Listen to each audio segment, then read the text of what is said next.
Salut! Aujourd'hui, on va parler des réducteurs de son et des silencieux.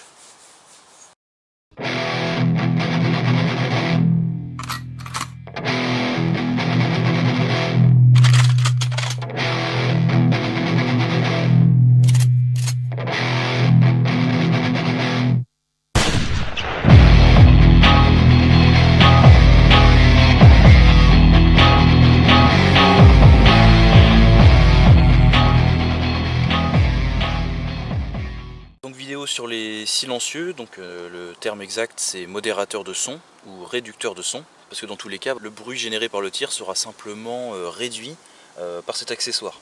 Alors c'est un accessoire qui va nous apporter tactiquement un avantage certain, puisqu'il va donc nous permettre un tir dont la déflagration se mêlera avec les bruits de la nature ou avec les bruits d'une ville. Surtout sur des petits calibres comme là le 22 long rifle, qui est un calibre connu pour être facilement silençable, et qui donc, comme vous le savez, permet le tir de petits gibiers et une défense de périmètre limitée, toute relative.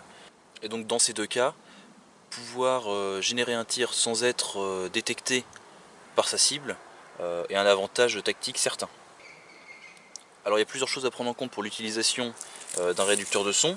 Donc tout d'abord ça va être la compatibilité de la carabine à l'accessoire, notamment au niveau du filetage, au niveau du diamètre. Donc le plus souvent, la plupart maintenant des carabines en 22 long rifle, en tout cas toutes celles que j'ai pu posséder, étaient filetées d'origine et donc avec un pas standard. Et donc de la même manière, les silencieux qui sont sur le commerce en armurerie et qu'on trouve le plus facilement, sont eux aussi filetés avec ce pas standard. Donc pas d'inquiétude à ce niveau-là, même si vous pouvez vérifier les différents filetages, en général, aucun souci de compatibilité, ça passe. Alors la deuxième chose à prendre en compte, ça va être l'adaptation de la munition au silencieux, au réducteur de son. Parce que donc en gros, au cas où vous ne le savez pas, sur une carabine, en fait au moment du tir, on a trois déflagrations. On va avoir la déflagration de la percussion, au moment du tir, on va entendre l'amorce qui claque, la poudre qui brûle, etc. Donc ça dépend du calibre et de l'acoustique de l'arme en général, elle peut être plus ou moins insonorisée à ce niveau-là. La deuxième déflagration, ça va être sur la détente des gaz à la bouche. Au moment où les gaz de propulsion vont sortir de la carabine, on va avoir une détente des gaz qui va générer une déflagration. La troisième déflagration, ça va être au moment où le projectile va passer le mur du son. Le mur du son qui est à 340 mètres secondes. Donc on va pouvoir agir sur ces différents points. Pour ce qui est du bruit et la déflagration, déjà avec le 22 long rifle, on a un petit calibre avec très peu de poudre, donc qui génère peu de bruit à ce niveau-là. Et pour ce qui est de la partie détente des gaz, c'est là où le silencieux va intervenir, puisque donc cet accessoire, lui, va capter et détendre progressivement les gaz, de façon à ce qu'on n'ait pas ce claquement de la détente des gaz brutale à la bouche.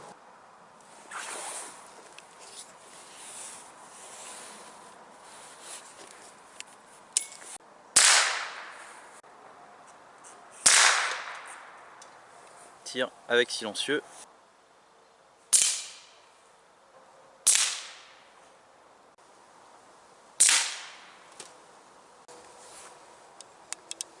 Donc ils vont fonctionner de différentes manières. Le plus couramment, c'est un système à chicane. Donc on a le ressort qui maintient les pièces à l'intérieur. Et donc à l'intérieur, on a ce système de petites capsules, de petites chicanes. Donc là, il est vraiment encrassé, mais il n'y a pas de souci, ça fonctionne quand même. Normalement, ça se nettoie régulièrement. Donc de petites chicanes qui vont venir s'assembler les unes aux autres, de façon à créer entre elles des petites chambres où le gaz va pouvoir se détendre progressivement dans chaque petite alvéole.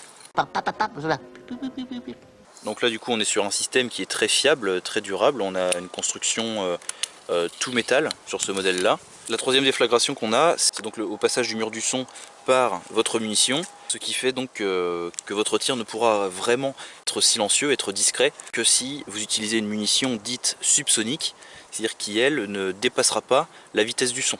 Pour ce qui est du choix de la munition, ici j'ai de la standard. Il faut savoir que la majorité des munitions standards, en réalité, sont subsoniques.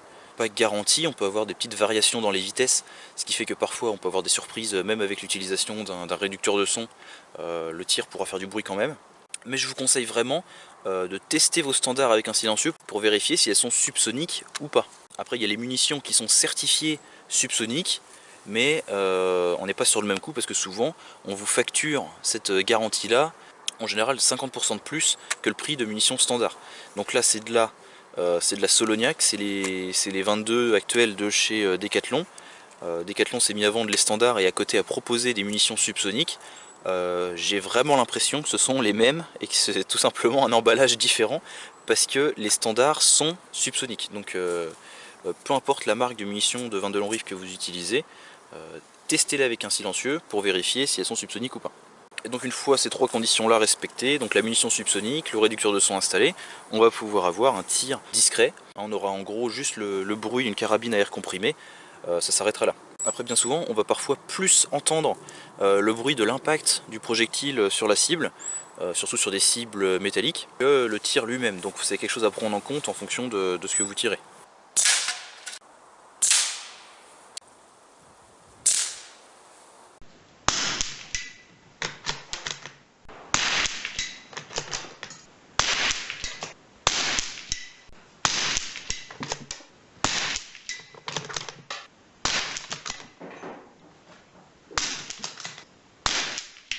Donc pour revenir un petit peu sur ces deux silencieux là on est sur un silencieux en fibre de carbone qui est venu avec un pack, qui est à chicane aussi mais qui est complètement monté, qui est collé, je ne l'ai pas démonté.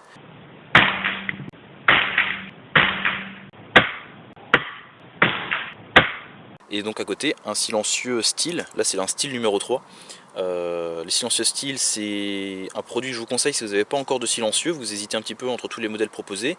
Bon, il y en a des plus ou moins performants, honnêtement je ne les ai pas tous testés, mais j'utilise donc un silencieux style, j'ai un ami qui a plusieurs silencieux style, c'est vraiment un produit que je vous conseille, c'est français, c'est tout métal et c'est ultra efficace. On a différentes tailles, différentes capacités d'absorption du son. Ici c'est le numéro 3 qui est donc de bonne longueur mais d'un diamètre assez fin, il y a plus ou moins large, il y a plus ou moins court, c'est un bon compromis. En plus de ça c'est des silencieux qui restent assez abordables, de souvenir on est sur ce silencieux là sur peut-être sur une trentaine d'euros à l'époque, je sais pas combien ça vaut aujourd'hui, ça reste pas non plus un accessoire si onéreux que ça, surtout si on compare avec une optique, avec une aide à la visée ou avec différentes poignées et accessoires pour vos carabines.